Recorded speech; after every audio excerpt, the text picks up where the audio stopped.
I think I'll have to explain the Yeti thing at the end. It could take ages.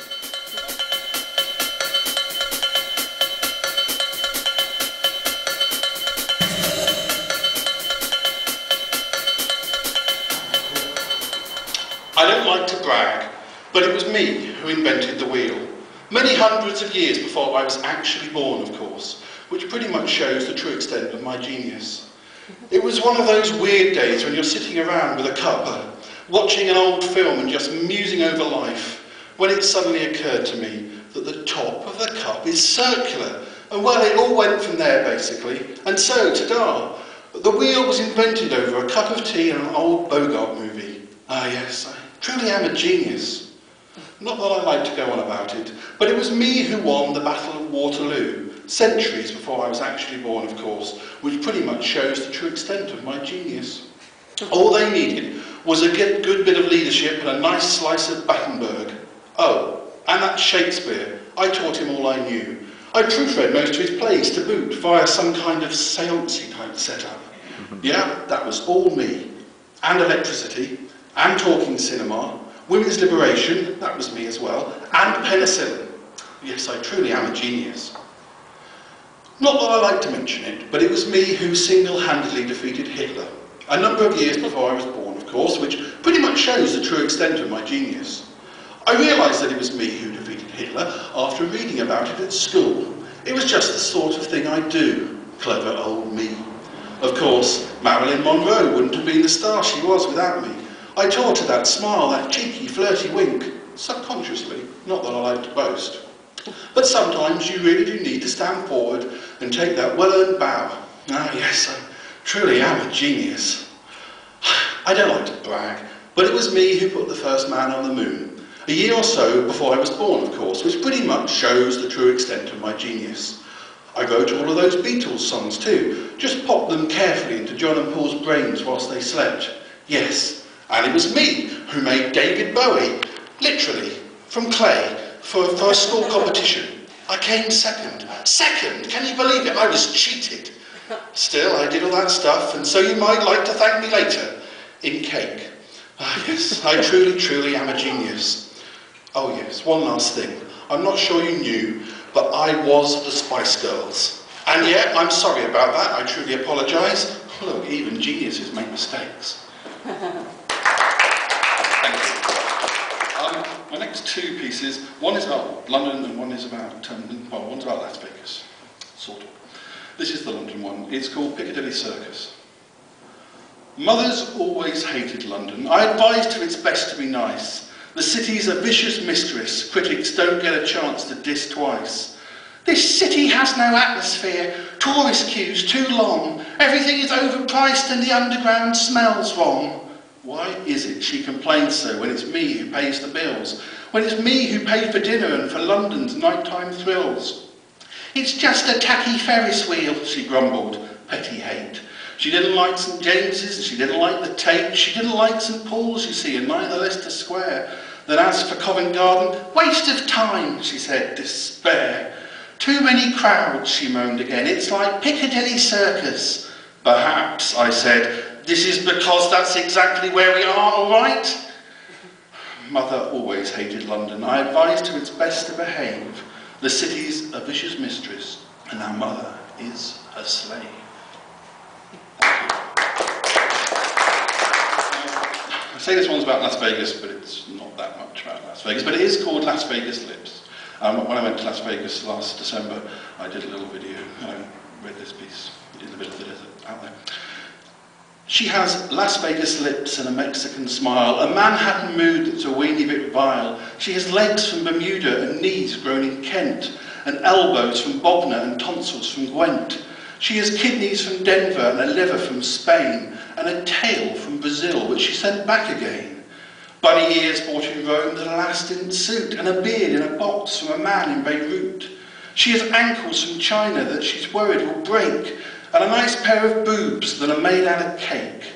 Oh, a larynx from Sweden and a Canadian's tooth. Two dead sexy eyes sent from somewhere uncouth. Rosy cheeks from the Nile and the horns of an elk. Those were duly returned with a smile from a whelk. God has sharp tongue from France and a spleen from the east. a blood-pumping heart from some Siamese beast. Drunk 6 Guinness a day to develop that belly, all the rest off the net from a butcher in Delhi. Oh, with her Las Vegas lips, she's not doing so bad. Despite all that is changed, to me, she will always be Dad.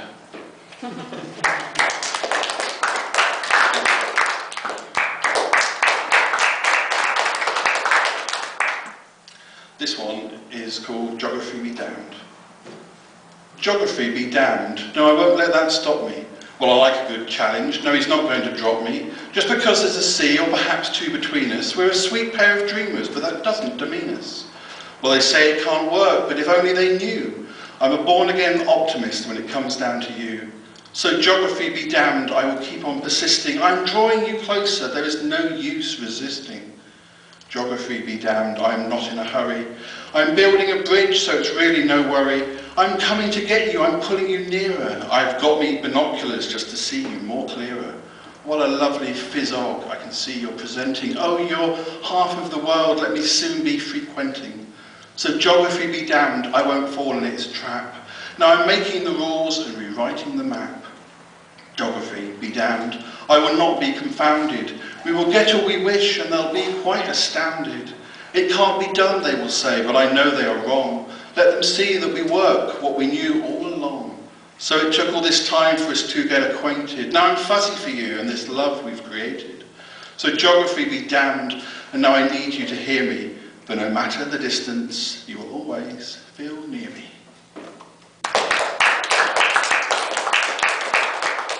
This piece is called Taken. She was pleased with the photos when they arrived.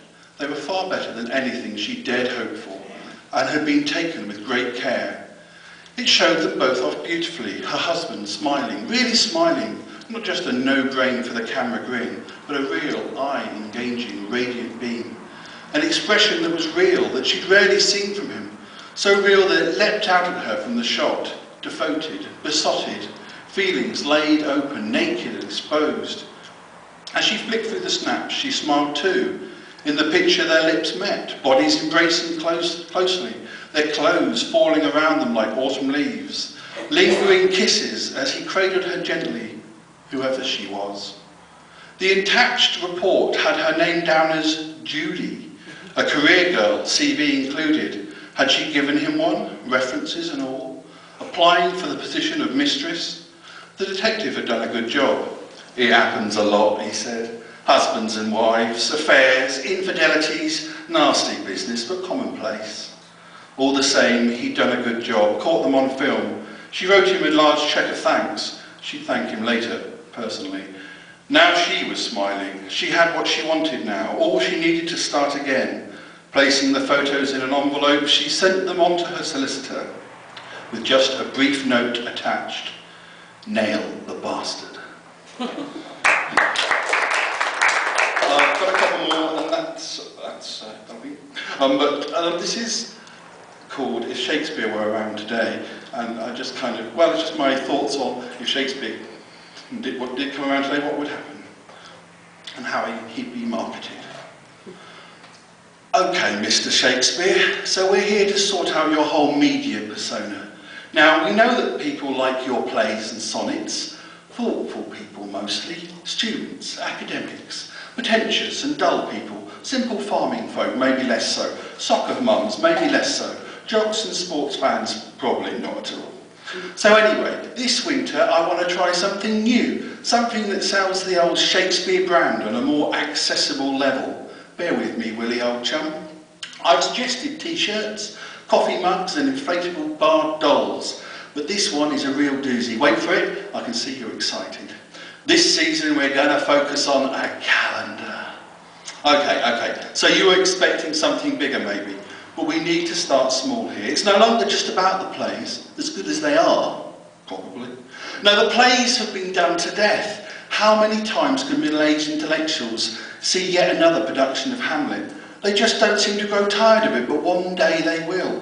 One day they will die. So we need to be thinking beyond that demographic. Get some young, fresh blood into the whole Shakespeare industry. So this is my point.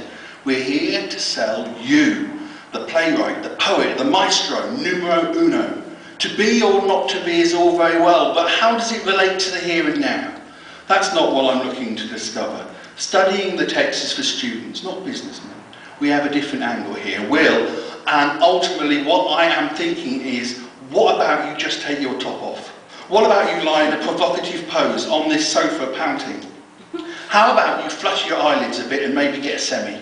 Maybe just growl seductively, just once. Okay, twice. Lick your lips, kiss me, show me you want it, baby. Come on, sexy, show daddy what you've got. Yeah, if you get my drift, that should do it. I mean, no one is ever going to get bored of seeing the bard in the buff. So, kit off, let's see those buns. Mr. Shakespeare, what are you waiting for? Stop making such a fuss and come back here this minute. Mr. Shakespeare, oh, so be it, your loss. Such a drama queen, much ado about nothing. Thank you. The last piece I've got for you is called We Are Going to Be Wed When We Both Hit 40. We were going to be wed when we both hit 40. You were always a bitch, I'm terribly portly. If we were both sad and single, we'd agreed on a marriage, a nice little church and a nice horse and carriage. I was always your backup, you were meant to be mine. But now I have a grim feeling, yes, I've seen a bad sign. Well, the day now has come, seems it's too much of a bind. And you do not look keen, seems you've now changed your mind. We were going to be wed when we both turned 40, but now you're looking unsure. Yes, and ever so haughty. But I can see in your eyes, yes, I know I'm too late. If push came to shove, you'd rather be dead than my mate.